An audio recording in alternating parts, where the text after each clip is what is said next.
You know you need to take B12, but which one is best for you? Have you ever been in the scenario? You're in the store, you're looking at the back of a vitamin bottle or online, and you have no clue what you're looking at, only that you're looking for B12. Well, there are many forms of B12. Some are more bioavailable than others. Some are cheap to make.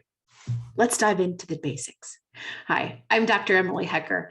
Let's look into the 4 different types of B12 and which one is best for you. So B12 is known as cobalamin. Cobalamin. So the prefix of cobalamin is really what we're needing to look at when we look at the back of that nutrient label. Okay, there's 4 types of prefixes that come before cobalamin. There's cyanocobalamin, there's methylcobalamin, there's adenocobalamin, and hydroxocobalamin. Right. So you're looking for the vitamin that's going to be the best absorbed into your body. So let's talk about that for a minute. We're looking for something that's going to be really important. So are you going to be looking for a cheap nutrient?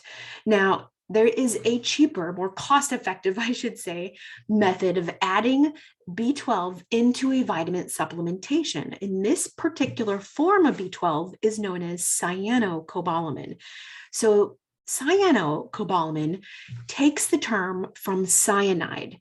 You actually need to detox that cyanide molecule off of the cobalamin component, then to be able to use the B12 component in your body. So do you want to be taking something that you have to detox the cyanide molecule off to utilize it? It's going to be more work. It's more energy. And we don't want to do that. We want to be smart about how we're taking our vitamins. All right. So we probably want to get something that's going to be more bioavailable than looking at the cyanocobalamin form. Just so you know, this cyanocobalamin is in lots of prenatals. It's in lots of multivitamins out there because it's just cheap to make. Just avoid it.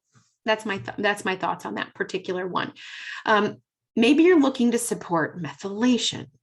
All right, maybe you have MTHFR, or you know your B12 plasma came back low and you're needing to really support the methylation component. Maybe methylation is way too big of a term to even know what you're going on. But let's take a look at the second form of B12, which is methyl B12 or methylcobalamin. This is a good thing. It has a methyl group attached to the cobalamin, and that methyl group is actually something that's very bioavailable. We need to use that. We actually convert it to make it, and we need it to get to more processes in the body. It's a good form. It's naturally occurring, and it's found in animal-based foods such as meat, fish, milk, and eggs. So it's readily available in many people's daily diet, but sometimes you need to add a little bit in a supplement form, which is why you're watching this video. So things to look out for people who take methylcobalamin, right? So maybe you're sensitive to methyl groups, meaning that you get a little bit anxious, maybe anxiety, maybe you have headaches, maybe there's itching going on, maybe you have stomach cramps. It's kind of weird if you start taking a B vitamin and start having these certain effects with it. It can happen. So methyl donors is going to be the component for causing that. Yes, it's bioavailable, but there is a risk that you could actually have a negative response to it. Don't let that scare you. Okay, it just means we need to titrate down a little bit, or we may need to switch to a different form of B12, which we're going to go over next. So that methylcobalamin form is super bioavailable. It's a great one to do. And if you have no issues with taking a methyl donor, and you probably know who you are if you're watching this, then it's going to be good for you. Now, there is another component of B12, and that is going to be a non-methylated form. So adenosylcobalmin. So that's the third kind. Adenosylcobalmin is the fancy name for it. It's really important to protect and in supporting the mitochondria. So maybe you're someone that needs more mitochondrial health. You need that low layer of just cellular support to give you energy. In mitochondria, you're making energy, you're pumping out the ATP, and you need B12 to make that happen. So adeno B12 is a real B12 source for targeting specific mitochondrial health. The other thing, it's not methylated. Okay. So for those who have issues, who are a little bit more sensitive to a methylated B12 or methylated Bs in general, typically adenosylcobalmin is going to be a safer choice. All right. Then we have this other component, which is called hydroxo B12.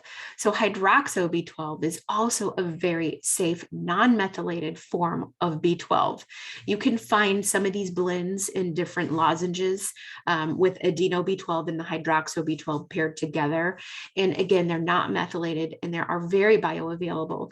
Typically, that hydroxo B12 can be found in IVs as well if you're getting those in addition. So this is the oral component of B12. So those are the four main types of forms of cobalamin. So maybe you are a sensitive one. Just maybe you want to try these tips out. Maybe you can just suck on a lozenge for a little minute. You know, if you have one of these lozenges, put it in your mouth and then you can spit it back out. That's a way to just get small amounts and you can gradually titrate that up and add up to larger doses if you can. Or maybe take it a few times a week. Okay, instead of every day, multiple times a day, it's just overload. Maybe you just need to do it 3 times a week or 2 times a week. Okay, consider that. Or maybe you only need to take some of these Bs when you're stressed, or maybe when your estrogen surges. And this is specific to those people who are more sensitive to methyl donors. This may be a better route for you. So I hope this overview of the B12s is going to resonate with you so you can best pick and be more educated on what's on the back of your supplement bottle. I'm Dr. Emily with Enlightened Functional Medicine.